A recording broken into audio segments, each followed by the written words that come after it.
छोटा बच्चा गरुड़ को खा जाएगा। अगर भगवान कृपा दृष्टि से देख ले तो है छोटा सा लघु ब्याल खाए गरुड़, गरुड़ को खा जाए। ब्रह्मा को मच्छर बना दे, मच्छर को ब्रह्मा बना दे, जड़ को चैतन्य, चैतन्य को जड़, कर तुम अकर तुम अन्यथा कर तुम। अरे जमाने जोर लगा ले, कितना जोर लगाएगा, भक्त और भगवान का झंडा कभी न झुकने पाएगा। जब भगवान प्रताप प्रकट करते हैं, कौन दो सिर वाला ऐसा पैदा है जो उसका बाल बांका भी कर सके।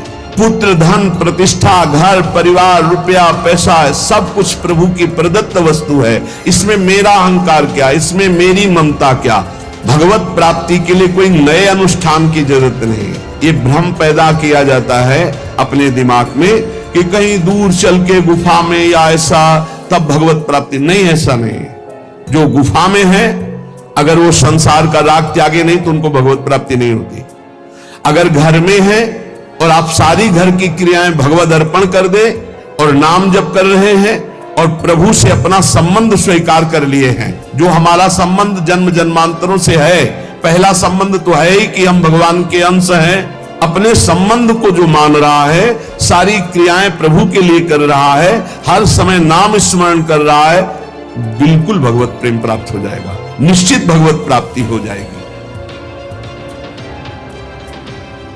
श्री जी की कृपा, लालजू की कृपा, उनकी कृपा का केवल स्वाद। अभी वो कृपा हट जाए तो अभी बोलना की आवाज नहीं निकलेगी। सुई के धागा जहां जानना मुश्किल है, वहां अनंत ब्रह्मांड पार कर दे। कर तुम अन्यथा कर तुम हमारा प्रीतम है। भाई समझो, ये माया भगवती ऐसी आंधी चलाएगी कि तुम हमारी बात न पकड़ पाओ, और बाद में देख लेना तुम्हें समझ में आएगा कि क्या हमने खो दिया। अब वो बोलवाना चाहते हैं, कोई माधव परमानंद बैठ करके मूक से वाचाल कर दिया, अब इस वाचाल से वो मूक कर दे, उनकी महिमा की बात। अगर उनका है कि दहाड़ो तो अंतिम श्वास तक ऐसे दहाड़ते रहेंगे। भगवान की कृपा से जो दिव्यता आती है वो मानुषिक नहीं होती, उनमें मानुषिक नहीं होती। जब मीरा जी को जहर पिलाया गया तो बोले ऐसा कैसे हो सकता है कि इतने हलाहल जहर से बच जाए। उसको संशय हो गया कि ये वैद्य मिल चुका है मीरा जी से और इसने बनावटी ऐसे जहर बनाया जिससे मीरा मरी नहीं। बुला उस वैद्य को। वैद्य को बुलाया, उसी कटोरे का एक बूंद जे ही चखाया गया, छटपटा के मर गया। मीरा जी की प्रार्थना से पुनः वो जीवित हो गया। कर तुम मकर तुम, भगवान की एक अपार सामर्थ्य है। ये पक्का समझिए, भक्त का यश तभी फैलता है जब जैसे झंडा फहराता है ना, तो डंडे पे फहराता है। जितना मजबूत डंडा होगा और लंबा होगा उतना ही झंडा फहराएगा। ये विरोध भाव, ये निंदा, ये तिरस्कार, ये वो डंडा है जिस पे भक्त का झंडा फहराता है। अरे जमाने जोर लगा ले, कितना जोर लगाएगा, भक्त और भगवान का झंडा कभी न झुकने पाएगा। जब भगवान प्रताप प्रकट करते हैं, कौन दो सिर वाला ऐसा पैदा है जो उसका बाल बांका भी कर सके। इसलिए प्रेम मार्ग में चलने पर ना तो भय होनी चाहिए और ना भोग दैन्यता।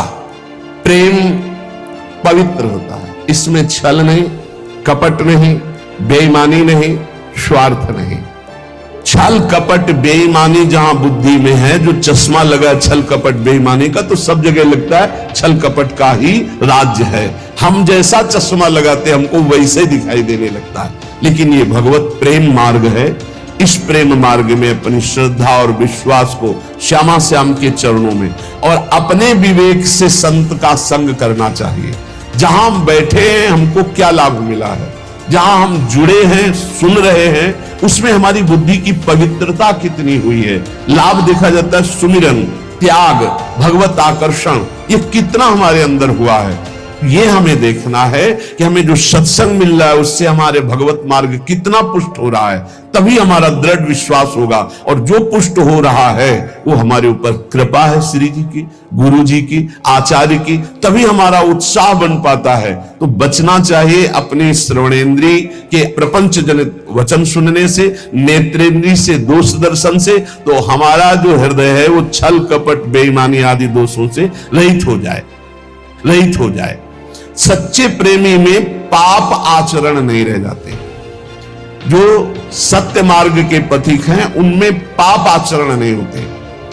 भगवत प्रेम ये अंतिम चरम पुरुषार्थ है जो मोक्ष के आगे की भी बात है। भगवत प्रेम अत्यंत दुर्लभ है, पर इसकी प्राप्ति कृपा से सहज में हो जाती है। अत्यंत दुर्लभ है पर कृपा से सहज में हो जाती है। भगवान में ममता और आसक्ति हो जाएगी इस जलन को सहने से। सह जाओ, ये जलन सहना पड़ेगा।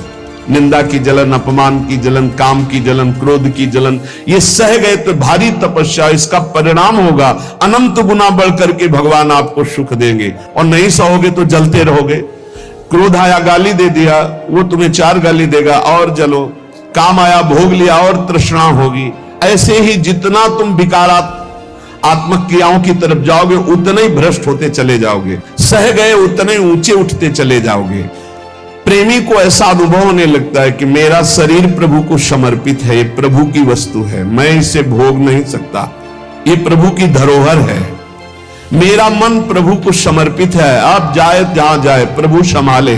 पुत्र, धन, प्रतिष्ठा, घर, परिवार, रुपया, पैसा, सब कुछ प्रभु की प्रदत्त वस्तु है। इसमें मेरा अहंकार क्या, इसमें मेरी ममता क्या? ऐसे भक्त के हृदय में प्रेम का प्रकाश होता है। जिसके हृदय में प्रेम स्फुरित होता है उसके हृदय की स्थिति सर्वदा आनंद ही आनंद, आनंद ही आनंद, हर समय आनंद। जहां हमारा स्व प्रभु से मिला, सोई आनंद की उत्पत्ति हो गई। अभी स्वाभिमान देह में है, स्वाभिमान प्रियालाल के चरणों में गया, आनंद ही आनंद है। उसी के लिए रोज सत्संग, रोज साधना हो रही। किसी समय प्रियालाल हमारे अहंकार को मिटा दे, स्वीकार कर ले। भगवत प्रेम में कृपा की बात जो ही जाती है। कब गुरु कृपा होगी कि हमारे हृदय प्रेम जागृत हो, कब प्रियालाल की कृपा होगी। कम से कम इतनी तड़पन तो हो ही जाए कि दिन में कई बार अपने अंदर अभाव पैदा हो कि मेरे अंदर प्रेम नहीं जागृत हुआ, अभी प्रभु का प्रेम जागृत नहीं हुआ। ना नाम से प्रेम है, ना धाम से प्रेम है, ना प्रियालाल से प्रेम है। ये भगवत प्रेम की बातें सुनकर कच्चा उपासक डरने लगता है कि इतनी जलन सहनी पड़ेगी, पर सच्चा उपासक यही आग की ज्वाला से चलना है। अरे मन घबरा जाता है कि अच्छा ये जलना पड़ेगा भगवत मार्ग में, तो जलना तो पड़ेगा। इधर जल लो, थोड़ी दूर जलन है, फिर आनंद है, और इधर तो जलन ही जलन है। जलत ज्वालम, ये संसार जलती हुई ज्वाला के समान, काम, क्रोध, लोभ, मोह, मद, मत्सर। प्रेम का मार्ग थोड़ी दूर का ये जलन वाला है।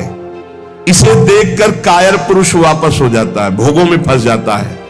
परंतु जो इस आग में कूद पड़ता है उसके लिए आग चंदन से भी शीतल बनकर के महासुख देने वाली बन जाती। केवल डरना नहीं है, ये डराता है कुछ नहीं।